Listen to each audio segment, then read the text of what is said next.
ना मैं जप में, ना मैं तप में, ना एकांत निवास में, सब छुड़वा दे। नहीं प्राण में, नहीं पिंड में, ना ब्रह्मांड आकाश में, सब छुड़वा दे। ना मैं त्रिकुटी भंवर गुफा में, और ना श्वासों की श्वास में, ये सब छुड़वा दे।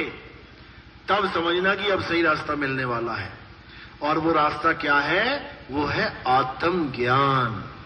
जल में मीन प्यासी, मोह देखत आवे हांसी।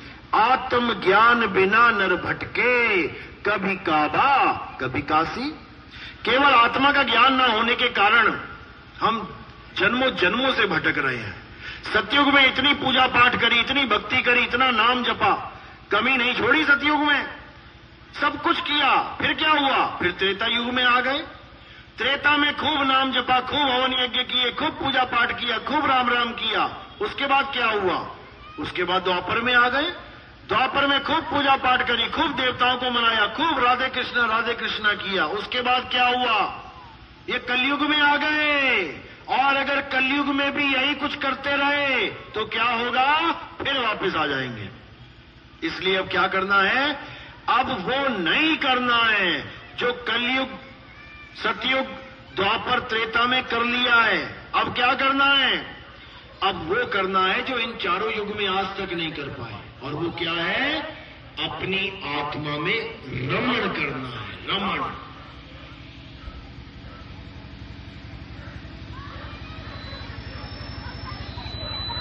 तो कैसे करेंगे रमण? जब हमारे जीवन में आत्मज्ञानी गुरु आएगा, वो तुम्हें बताएगा कि आत्मा में रमण कैसे करते हैं। वो तुम्हें समझाएगा कि आत्मा आखिर है कहां। वो तुम्हें बताएगा कि तंत्रों मंत्रों जंत्रों से परे आत्मज्ञान होता क्या है। और उसके बाद तुम्हें कहीं जाने की जरूरत नहीं है। उसके बाद जहां तुम खड़े हो वहीं परमात्मा है, जहां तुम बैठे हो वहीं परमात्मा है, जहां तुम लेटे हो वहीं परमात्मा है, जहां तुम हो वहीं परमात्मा है। उसके बाद कोई परमात्मा को ढूंढने वाला खेल खत्म हो जाएगा। उसके बाद क्या हो जाएगा?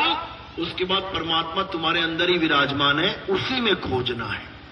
साहिब समझा रहे हैं, कह रहे ज्यों तिल माही तेल है और ज्यों चकमक में आग, तेरा साईं तुझ में है, जाग सके तो जाग। कह रहे कहीं जाने की जरूरत नहीं है भाई, जहां तू बैठा है वहीं परमात्मा है। बस तेरे जीवन में वेदी गुरु आ जाए, वहीं मिल जाएगा तुझे मालिक। कैसे मिलेगा? जैसे तिल के दाने में तेल मिल जाता है। अब तिल का दाना यहां पड़ा है और तेल ढूंढने जा रहे हो तुम अयोध्या, तेल ढूंढने जा रहे हो तुम काबा, तेल ढूंढने जा रहे हो मक्का मदीना, नहीं मिलेगा। अगर तिल यहां है तो तेल भी यही है और तेल तिल के अंदर ही है। इसी प्रकार चकमक पत्थर जहां है वहीं आग है, पार नहीं है, कहीं दूर नहीं है। जहां चकमक पत्थर है वहीं आग है, जहां तिल है वहीं तेल है, और जहां आत्मा है वहीं परमात्मा है। तो आत्मा कहां है तुम्हारी? अयोध्या में है या काशी में, मथुरा में है? अरे जहां तुम हो वहीं तुम्हारी आत्मा है, लेकिन तुम्हें उसका भेद नहीं पता। मीराबाई को भी नहीं पता था, इसीलिए पत्थर की मूर्ति लेके घूमती थी गली गली में, नाचे मीरा गली गली। कृष्ण जी की मूर्ति लेके गली गली घूमती थी। फिर क्या हुआ? एक दिन गुरुजी मिल गए। कौन से गुरुजी? रविदास जी महाराज। उन्होंने देखा लगन तो अच्छी लगी हुई है बिटिया में, बहुत प्रेम है इसको भगवान से, बहुत अच्छी बात है, लेकिन मार्ग गलत पकड़ लिया है। जिस मार्ग को इसने पकड़ लिया है ये मुक्ति का मार्ग नहीं है। हां, भक्ति का मार्ग है, भगत कहलाओगे, जैसे मीरा कृष्ण भगत कहलाती थी। भक्ति का मार्ग तो पत्थर पूजना भी है। अलग अलग भक्तियां, अलग अलग मार्ग है, लेकिन मुक्ति का मार्ग नहीं है ये। और जब तक भक्ति से मुक्ति ना हो तब तक वो भक्ति सद्भक्ति है ही नहीं। भक्ति तो माता पिता की भी भक्ति है। माता पिता को दिन रात पूजो वो भी भक्ति है, गुरुओं को दिन रात पूजो वो भी भक्ति है, अरे पत्थर को दिन रात पूजो वो भी भक्ति है। लेकिन मुक्ति नहीं है उससे। कह रहे माता पिता मिल जाएंगे 184 माही, गुरु भजन और सतगुरु भक्ति फिर मिलेगी नहीं। ये भजन बंदगी तो मिलने वाली नहीं है। ये कैसे मिलेगी? जब आपके जीवन में गुरु आ जाएगा।